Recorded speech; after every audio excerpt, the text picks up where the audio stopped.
Assalamualaikum warahmatullahi wabarakatuh. Pada kesempatan kali ini kita akan membahas mengenai bab pinjam meminjam. Pengertian pinjam meminjam dalam bahasa Arab disebut al-aryah atau aryah.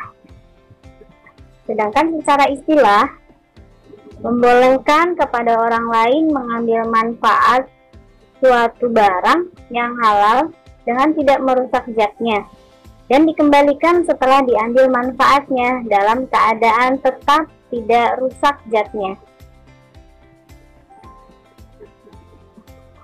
Dalam firman Allah yang artinya, dan tolong menolonglah kamu dalam mengerjakan kebajikan dan takwa, dan jangan tolong menolong dalam berbuat dosa dan pelanggaran. Dan bertakwalah kamu kepada Allah, sungguhnya Allah amat berat siksaannya. Quran Surat Al-Ma'idah ayat 2. Hukum pinjam meminjam, hukumnya ada 4. Yang pertama, mubah, maknanya boleh, sesuai hukum asal dari pinjam meminjam. Jadi hukum asal pinjam meminjam adalah mubah atau dibolehkan. Hukum yang kedua, sunnah, maknanya ada nilai kebaikan apabila praktik pinjam meminjam dilakukan. Misalnya, meminjami mobil untuk mengantar tetangga yang sedang sakit ke rumah sakit. Hukum yang ketiga, wajib, maknanya ada keharusan dalam pelaksanaan pinjam meminjam.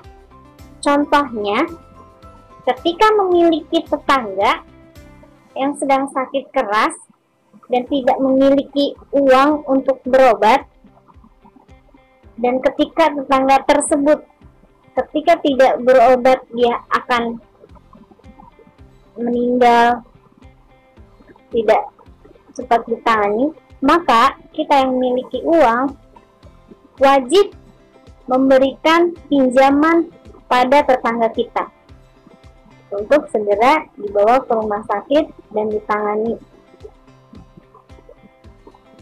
Yang keempat, haram, maknanya dihukumi dosa bila terjadi akad pinjam meminjam. Contohnya,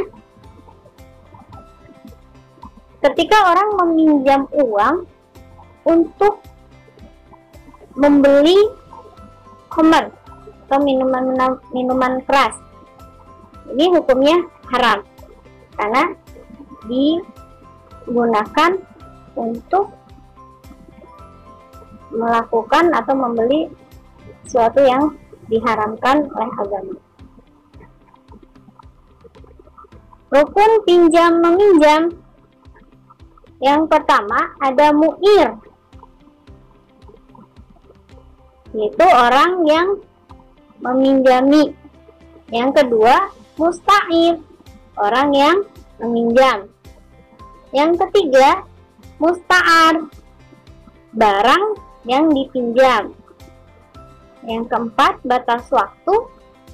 Yang kelima, ijab qabul atau ucapan atau keterangan dari kedua belah pihak.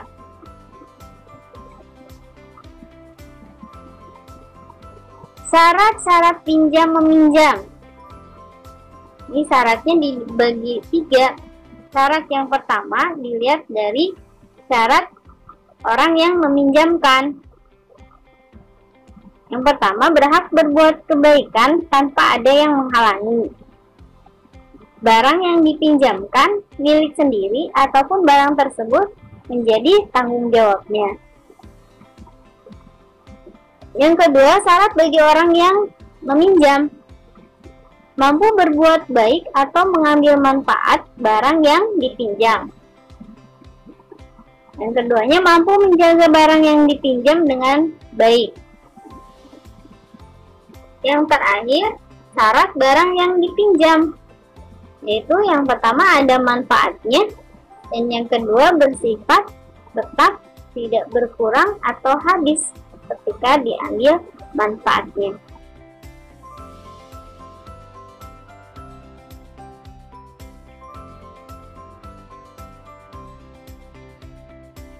Di video kali ini, saya akan membahas wadiah.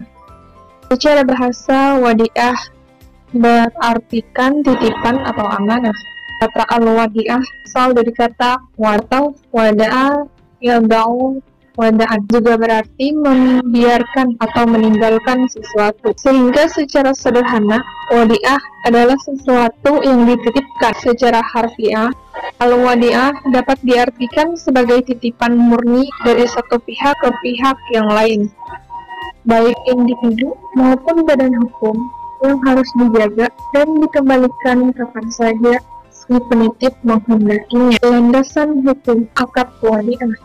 Pertama, Al-Quran Surah Al-Baqarah ayat 283. Ayat ini menegaskan bahwa orang-orang yang diberikan kepercayaan atau amanah, maka mereka harus menunaikan amanahnya itu sesuai dengan yang telah disepakati sebelumnya. Begitu juga dalam akad wadiah, di mana pihak yang menerima titipan harus menjaga barang titipan tersebut dengan baik serta harus bertakwa kepada Allah. Kedua, Surah Al-Maidah ayat 2. Dalam ayat ini, Allah memerintahkan kepada manusia agar suka dalam hal tolong-menolong antar sesamanya. Namun, tolong-menolong yang dimaksudkan di sini yaitu tolong-menolong dalam berbuat baik, bukan tolong-menolong dalam mewujudkan suatu perkara yang buruk. Rukun wadiah. Menurut ulama ahli fikih, Imam Abu Hanafi mengatakan bahwa rukun wadiah hanyalah ijab dan qabul. Namun, menurut jumhur ulama mengemukakan bahwa rukun wadiah ada 3, yaitu pertama, orang yang berakad, kedua, barang titipan, dan ketiga, syigat, ijab dan qabul. Persyaratan wadiah. Persyaratan mengikat kepada muwadi atau orang yang menitip barang tadi, atau orang yang menerima atau dititipi barang, dan wadiah, barang yang dititipkan. Muwadi dan wadi mempunyai persyaratan yang sama, yaitu harus balik, berakal, dan dewasa. Sementara wadiah disyaratkan harus berupa suatu harta yang berada dalam kekuasaan atau tangannya secara nyata. Jenis wadiah terbagi menjadi 2. Pertama, wadiah yad amanah. Wadiah yad amanah tidak terjadi pengubahan esensi akad. Titipan yang berlaku sesuai kaidah asal titipan, yakni menjaga amanah. Penerima titipan tidak mempergunakan barang titipan dan tidak bertanggung jawab atas kehilangan dan kerusakan yang terjadi pada barang titipan selama hal ini bukan akibat dari kelalaian atau kecerobohan penerima titipan dalam memelihara titipan tersebut. Kedua, wadiah yad damanah. Wadiah di mana penerima titipan dapat memanfaatkan barang titipan tersebut dengan seizin pemiliknya dan menjamin untuk mengembalikan titipan tersebut secara utuh setiap saat kala si pemilik menghendakinya. Wadiah damanah ini terjadi tahawul al-aqd atau perubahan akad dari akad titipan menjadi akad pinjaman karena titipan tersebut dipergunakan oleh penerima titipan.